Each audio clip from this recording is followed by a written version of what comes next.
বরকত কি জিনিস আপনাকে বুঝাই। বরকত চোখে দেখা যায় না। আপনি হালাল রিজিকে থাকেন, দেখবেন আপনার পরিবারের মানুষ কম অসুস্থ হচ্ছে, খরচ কমে গেল, আপনার সম্পদ চুরি ডাকাতি হচ্ছে না, নিরাপদ আছে। আপনি অল্প রিজিক আল্লাহ রহমত বরকত ঢেলে দিলেন, অল্প খেয়ে আপনি তৃপ্ত, মেডিসিনের খরচ নাই, অসুস্থতার খরচ নাই, আজে বাজে কোনো খরচ নাই, কারণ আপনি হারাম খাচ্ছেন না। বরকত চোখে দেখা যায় না, এটা বুঝতে হয়। আবার দেখবেন মাসে কোটি টাকা আর্ন করছেন, এই যে বড় একটা ক্যান্সার, এই যে একটা রোগ শেষ হচ্ছে আরেকটা শুরু হচ্ছে, বাবার অসুখ, মায়ের অসুখ, এই সমস্যা ওই সমস্যা একটার পর একটা লেগেই আছে। এই প্রজেক্ট নষ্ট হচ্ছে, ওই প্রজেক্ট নষ্ট হচ্ছে, আবার মানুষ ছিনতাই করছে, চুরি ডাকাতি করছে। এটা আল্লাহ পাকের গজব। রহমত বরকত চোখে দেখা যায় না, এটা আপনাকে বিশ্বাস করতে হবে যে আল্লাহর পক্ষ থেকে এগুলো আসে। একটা হাদিসে আছে, বেশিরভাগ মেয়ে জাহান্নামে যাওয়ার অন্যতম কারণ হচ্ছে তারা স্বামীর সাথে কুফুরি করে। কি করে?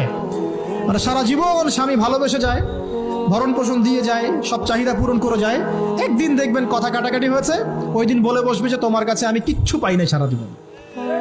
এই যে কুফুরি, এই কারণে তারা জাহান্নামে যেতে পারে বেশি। আল্লাহ হেফাজত করুন। আমি আরেকটা কারণ হচ্ছে যে বেপর্দা। আপনাকে 4টা মূলনীতি ফলো করতে হবে। 1, এমন কোনো পোশাক পরবেন না যে পোশাকটা আটো সাটো, যেটা পরলে আপনার গায়ের কাঠামো বোঝা যায়।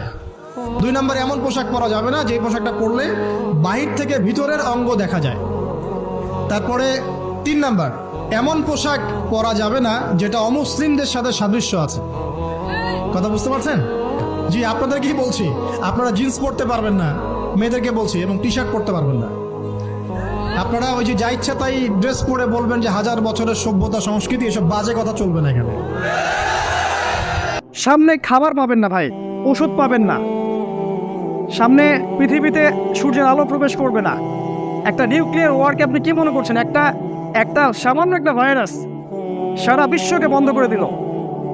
অফকোর্স আপনি অবাক হতে পারেন যদি কিয়ামতের মাঠে শোনেন যে এই ভাইরাসটা মানুষের সৃষ্টি করা, বাট আমি অবাক হব না ইনশাআল্লাহ।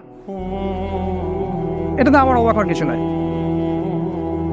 প্রত্যন্ত জায়গায় চলে যাওয়া একটা সমাধান বলছেন নবীজি, কারণ তিনি বলেছেন মুমিনরা সকালে মুমিন থাকবে, বিকালে কাফের হয়ে যাবে, বিকালে কাফের থাকবে, সকালে মুমিন হয়ে যাবে। তিনি আরও বলেছেন যে এই সময়গুলোতে সফল হবে আসহাবুল কাফের মতো যারা থাকতে পারবে, যারা আল্লাহর পথে জিহাদের রশি ধরে থাকবে, যারা আল্লাহ পাকের পথে জান মাল সময় শ্রম ব্যয় অব্যাহত রাখবে, যারা ইউনাইটেড থাকবে, কমিউনিটি গড়ে তুলবে, এবং যারা এই যুগেও সুন্নাহর উপর আঁকড়ে থাকবে। নবীজি বলেছেন তোমাদের মতো 50 জন শহীদ সাহাবীর নেকি তারা পাবে ইনশাআল্লাহ। বরং যে আপনাকে মহব্বত করবে সেই আপনাকে শাসন করবে, যে আপনাকে মহব্বত করে সেই কিন্তু আপনাকে শাসন করবে।